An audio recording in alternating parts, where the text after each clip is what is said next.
Hello everyone, welcome back to my channel Accounting by Dia. Today I'm going to show you and share with you how I do annotation during my online class. First of all, you can use drawing tablet like I have this one and the pen, or you can use preview, or you can use any PDF editor that you can have. Usually if you have Adobe Reader in your computer, you can still make annotation or write annotation, but you still have to type in the words inside it, the text inside it.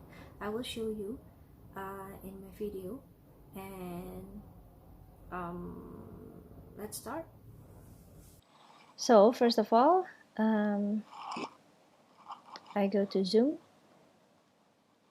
and create a meeting, and then let's say I have a students inside the meeting room already, and I want to make annotation directly through the Zoom. So I share screen, I share with them, and then this is it. And then let's say I choose this PowerPoint that I already have, and I click on the present.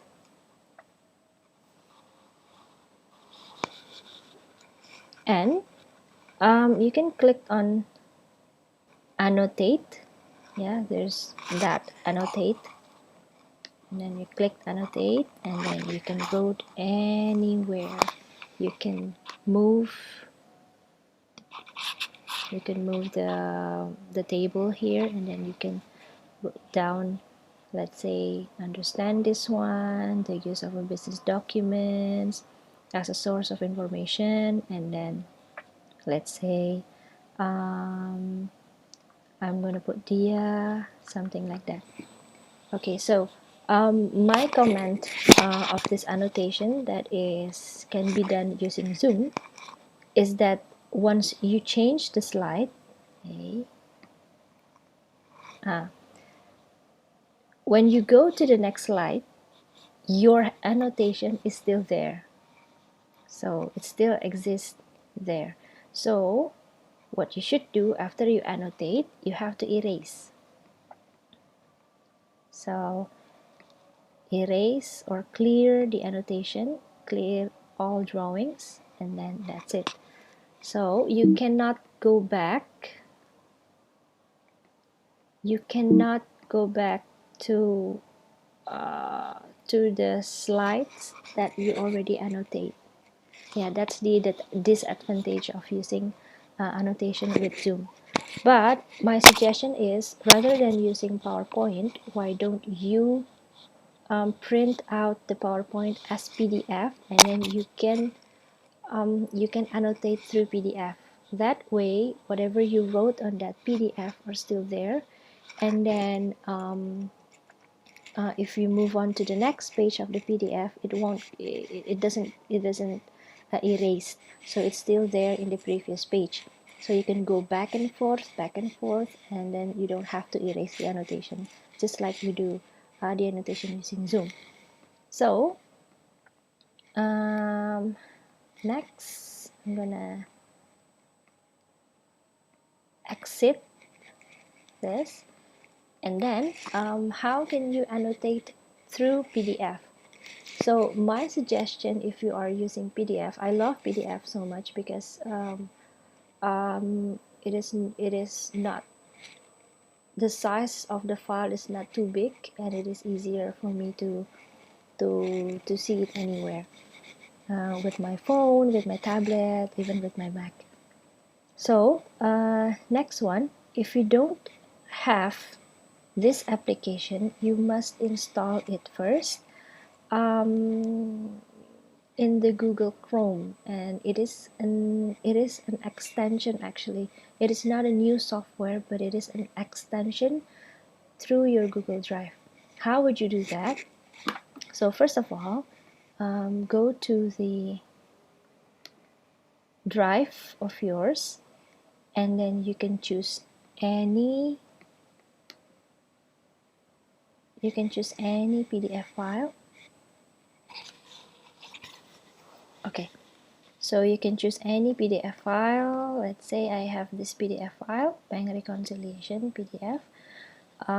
You can right click on that file and then open with, and since I already installed the extension, so you can go directly to connect more apps. Click on it,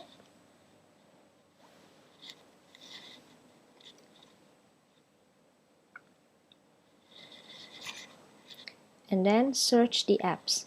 So apps that I suggest you to use is called Kami PDF and Document Annotation. So you clicked on that and then click install. Since I already installed it, so I don't need to install again. And then after you install that PDF, then I can go to any PDF that I want, and then make sure you make a copy. Make sure that it is not your master PDF.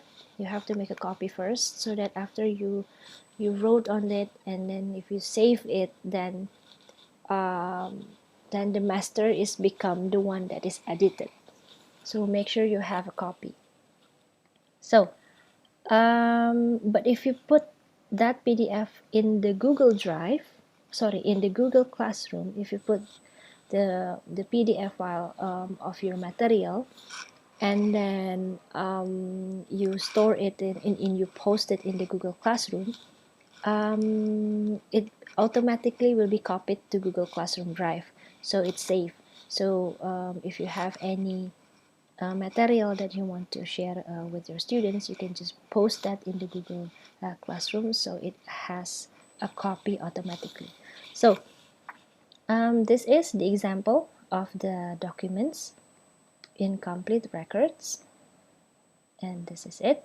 So if you open it directly to Google Classroom, it is not it has to show above here an options of open with. Since there is nothing there, so you have to go to this dots, 3 dots, and then open new window,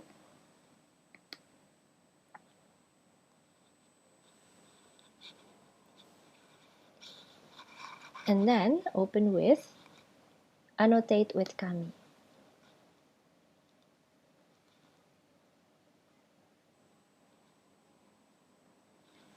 Okay, so this is it. This is the file. Since I already made some annotation before, because this morning I have extra class with my students, and you can see there are a lot of handwritings by me.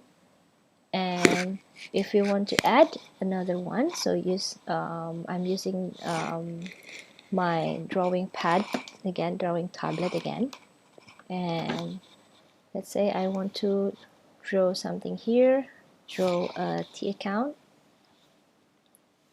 like that, and then I'm going to put like balance PD, or you want to wrote anything there, it can also. So if you want to how to choose the pencil, this one, there's a drawing, what is it called, like pen or brush, yeah. So you can choose the thickness, you can choose the color, or any color if you want more color, and transparency, and that's it. If you want to draw a shape as well, can as well. If you want to use text box, you can do it as well. Let's say I want to click on the text box here, and I can write balance BD, for example. Yeah, it can also. So it's your choice. If you don't have a pen like this, or drawing pad, like this. I think you can use text, it's fine. Well, if you want to use text, actually you can do it in Adobe Acrobat. If you have, you don't have to use Kami. But if you use Kami, it goes straight, or it connect with your Google Classroom, so that every time you make a record, or every time you make a comment, or a handwriting, like a markings, like note to your students, you can it can automatically store to your Google Classroom. That's if you use PDF. If you use Google Docs, then you can put a comment. You can highlight the text and then you make a comment as usual. This annotation can only works with PDF. Now, continue.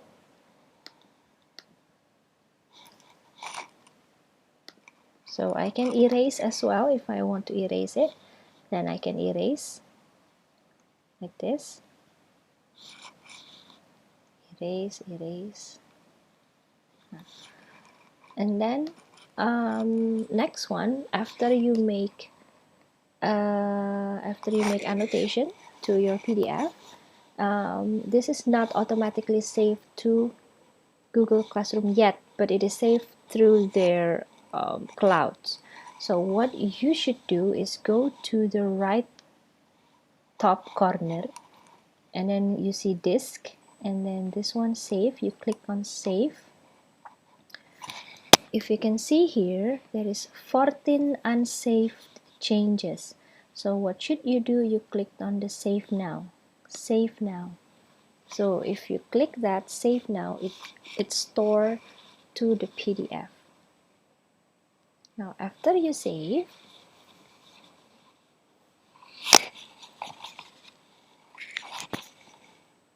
so any changes that you make will shown here. Will shown there. So you have to refresh first. So it is very, very convenient when you have to, or when you are used to mark the paper, mark your students' paper using handwriting.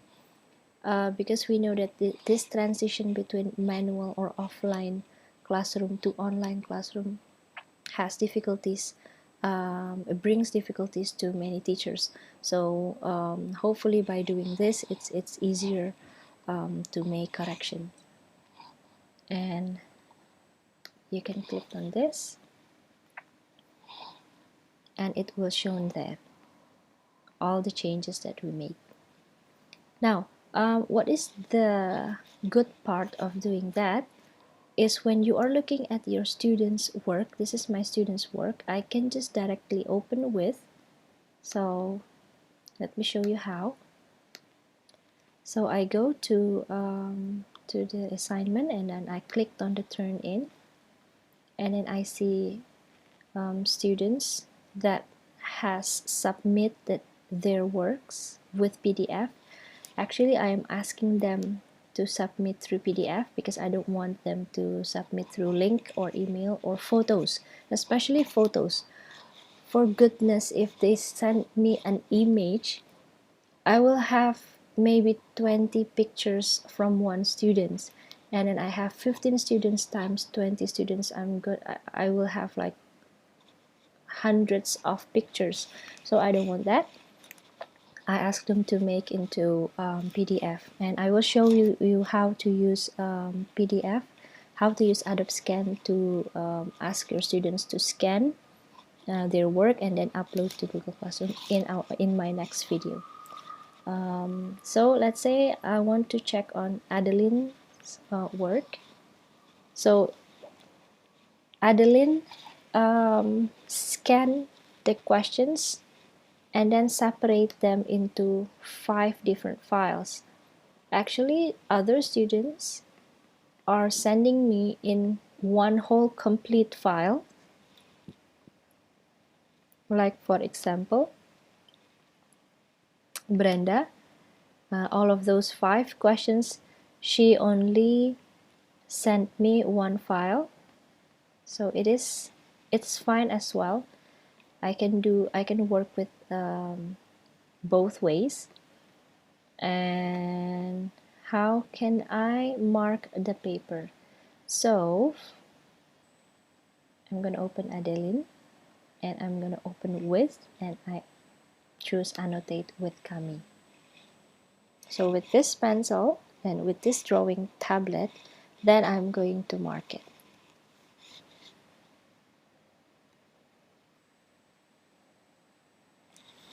Okay, so this is how I've done my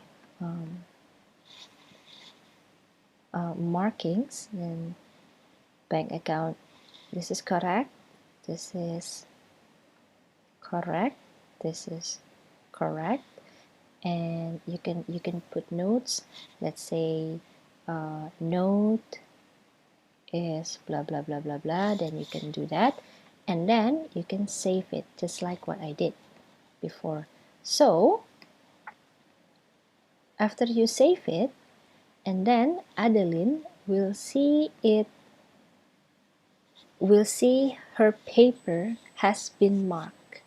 So what I do next is to put her grades here, and then I wrote on her paper as well that she got like maybe 100 out of 114.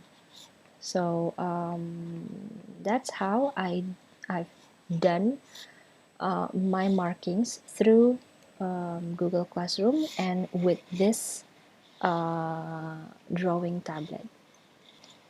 Yeah, I think that's it. That's how I mark my students' paper with my drawing pad, tablet, and MacBook. So I hope this video helps you, and I hope you can figure out what you want to do for your next classroom using online virtual learning. And if you have any question, you can ask through the comment. Thank you very much for watching my video. Stay safe, take care, and have a nice day. Bye bye.